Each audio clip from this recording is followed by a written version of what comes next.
Are you working out every day and yet it seems like you're not making any progress financially? You are not alone. Most working professionals are making few mistakes that are keeping them from true financial freedom, and it's time to fix all of that. Today, I'm going to dive into the top 5 financial mistakes that many working professionals are making today so that you can actually live in the true financial freedom that you deserve. Now, the very first on my list is many working professionals are living on 100% of their income. Now, let's be real. You can never achieve any true financial independence if you spend all that you make. Now, I get it. There's inflation all over the world. Expenses are on the high side, but that is no reason for you to spend 100% of your income. You've got to leave out money for saving. You have to leave out money for emergency fund. You have to leave out money for investment. You have to be spending nothing more than 70% of your income. And if you're spending more than that today, then it's high time for you to actually revisit your finances, your expenses, so you know where all of your money is going to. There is no way you can be free financially if you don't have extra money to save, if you do not have extra money to invest, and if you don't have extra money for emergencies, because those things are needed for true financial freedom. What happens to you today if you get into an accident or if something happens and you need extra money? Where is that going to come from? Most of us living in the United States will probably run to credit cards, but that's another liability right there that you're going to have to pay back. So it's better for you to start planning your finances upfront and start creating room for those things. Don't put yourself under pressure by spending all that you make to the extent that when you actually need money for the things that matter, you have nothing left. So you have to really visit your expenses. Am I living above my means? If I'm living above my means, you've got to tell yourself the truth and look for ways to cut that down. Even if you have multiple streams of income, you cannot spend 100% of those. And that's what people are doing.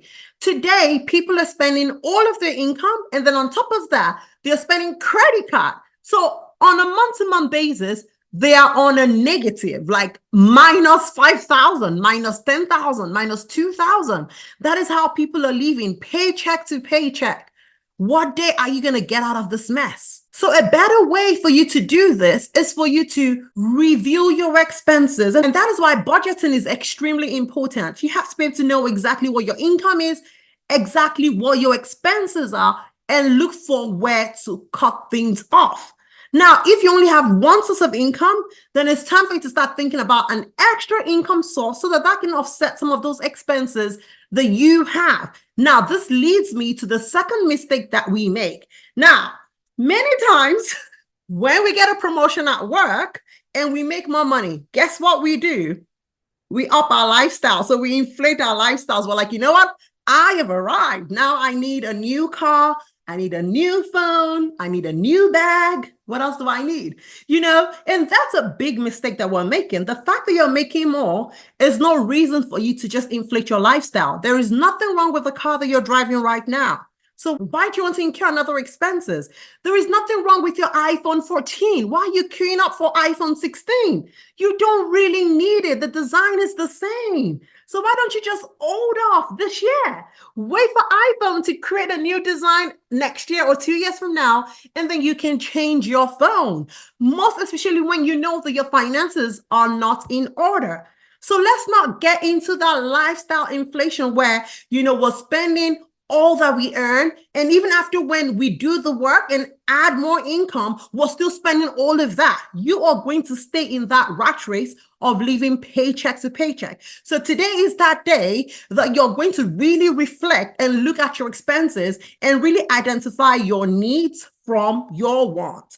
That is very important. If you want to be financially free, if you want to have, independence financially, if you do not want to rely on your 9 to 5 and you want to be able to build your income streams, it is important that even after when you do all of the work, you're not spending 100% of that income. And you're not increasing your lifestyle at every opportunity that you get. Now, one of the ways that will actually help you curb your expenses, make sure that you're not living an inflated lifestyle and make sure that you're not spending all of your income is for you to actually budget. And that takes me to my third mistake. Many of us are not budgeting. Working professionals, you are spending all that you have. You're swiping here, swiping there. You don't even know your numbers. How much are you making? How much are you spending? You're using credit card to supplement all of your bills. It's time for you to create a budget. It's time for you to start budgeting your life. And if you need help, I am going to link up an Excel for my own personal Excel budget so that you can use that as a template for your budget. It's important that you have a budget. What are all the things that are coming in this month? Where am I spending all of my money? So that you're able to plan for your money even before it comes. Know where your money is going to be. Because if you're not sending your money on an errand, guess what? That money has got wings. It's going to fly in any direction. So you have to plan ahead of time. Make sure you want to save at least 10% or 5% of your income, depending on how much you make. Make sure that you're investing, you're saving for investment. So even if you don't know exactly what you want to invest in, save that money while you're thinking of that investment plan. So if you're able to save anywhere from 5 to 10% of that income, budget for that as something you're going to keep aside. You've got to save for emergencies. It's 2024. This is 1 year that so many working professionals have lost their job. It's a wake-up call that you cannot just keep relying on that job and expecting that paycheck to come in every 2 weeks or every week. You've got to save for emergency. The rule of thumb is that you need to have at least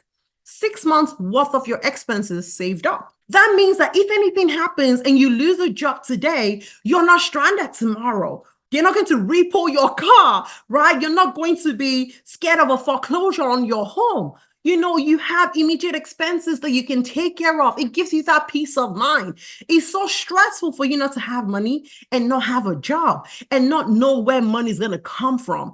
It's so easy for us to just, rack up all of those credit card bills. And guess what? It gets to a time that when your debt to income ratio is so little, you're not even going to get approval for new credit cards. So what's going to happen to you? You don't want to put yourself in that kind of situation. And the best way to avoid that is for you to plan and budget correctly. You need to be budgeting every month. So you're able to adjust your income, you're able to adjust your expenses and know where your money is going to. This is a big mistake that we are making as working professionals, and it's high time we put an end to it. And so go ahead and download the free Excel that I have for you so that you can start budgeting right away. Now, the fourth mistake that so many working professionals are making, and I believe that I've said this so many times, is relying on your salary. Like, no, this is not the time. This is not the age anymore to rely on your salary. And that's why it's important that you're budgeting correctly so that you're able to start saving up towards an investment and diversifying your income. There is no room for one income stream. It's high time that you diversify. So whether you're going to invest that money, find what you can do so that money starts making money for you. Now, one of the things I want to share so that it's able to guide you when it comes to your finances is for you to understand how things work. So we have our income, we have our expenses, we have assets, and we have liabilities. Your income should fund your expenses, right? So from your income, you should be paying for your expenses, right? Now, when you are saving correctly, when you have a budget, you're not spending above what you're making, you're not inflating your lifestyle, you should be able to have extra to start investing in your assets because you want your assets to be able to pay for your liabilities. Now, one of the things that we're doing wrong is that we are not building these assets because we're spending all that we make here.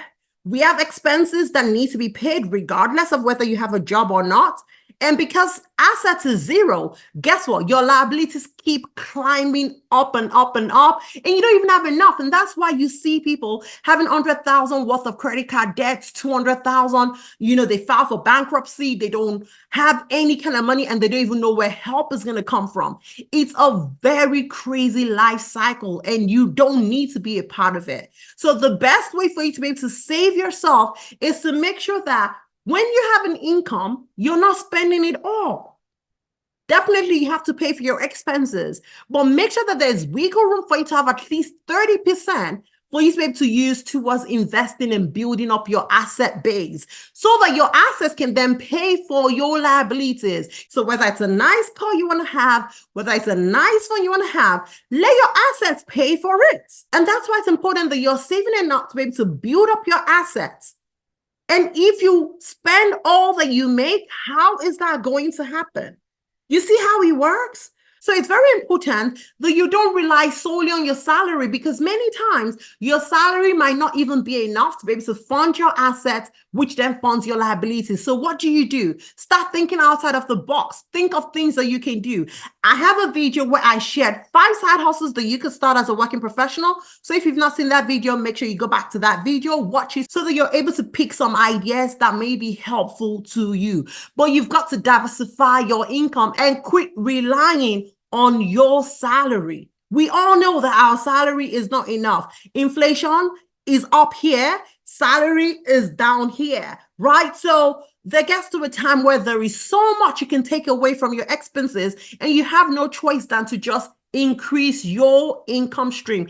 And that's why it's important that you start thinking about those things. So you start thinking about diversifying that income so that you have enough to be able to save, invest, save for your emergency, and start building up your asset base so that your asset begins to pay for your lifestyle. We know that you like the great things of life, but you've got to work for it. And you don't want to work for it under so much pressure that you're stressed out, okay? There is time for everything. That new car would always have a newer version. That new phone will have a newer version. So if you don't catch up this year, guess what? Next year, there's a newer version that you can always catch up with. So take it easy on yourself, do things the right way, and you will be just fine. Now, the 5th mistake that many working professionals are making today is ignoring financial literacy. Now, I get it. We went to school to study so many things, and many of us do not know so much about personal finance, but it's high time for us to take it seriously. Because if you want financial freedom, you've got to know about it. You've got to start educating yourself about personal finance. You have to understand how investing works. You have to start understanding, the things you have to do to be able to build your income. Many of us were not taught these things in school, right? But that is no excuse. You can teach yourself. The University of YouTube, oh my goodness, can be your school. It's free information that you can always hear from different people to be able to up your skill set when it comes to your finances so that you put yourself in a much better position and you propel yourself for success. It's important that we're educating ourselves so to know the best financial decisions we should make, how to spend our money, how to manage our money, how to invest our money, how to grow our money. Those things are very important. And many working professionals do not have time for that. They believe that they have enough on their plate. I have my work, I have family, I have all of these things. I do not have time to think about my finances. Meanwhile, finances drive a bigger part of your life, because without money, you can't do half of the things that you do. So why not spend and take that extra time educating yourself, understanding how money works so that it can work in your favor? Got it? So decide today that you are going to make a conscious effort to be financially literate. So here you have it.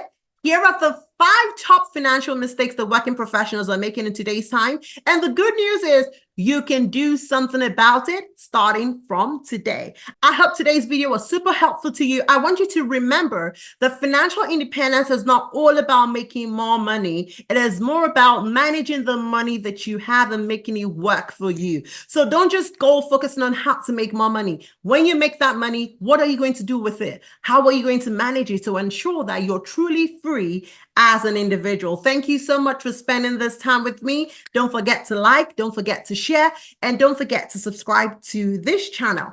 I'll see you in my next video. Bye.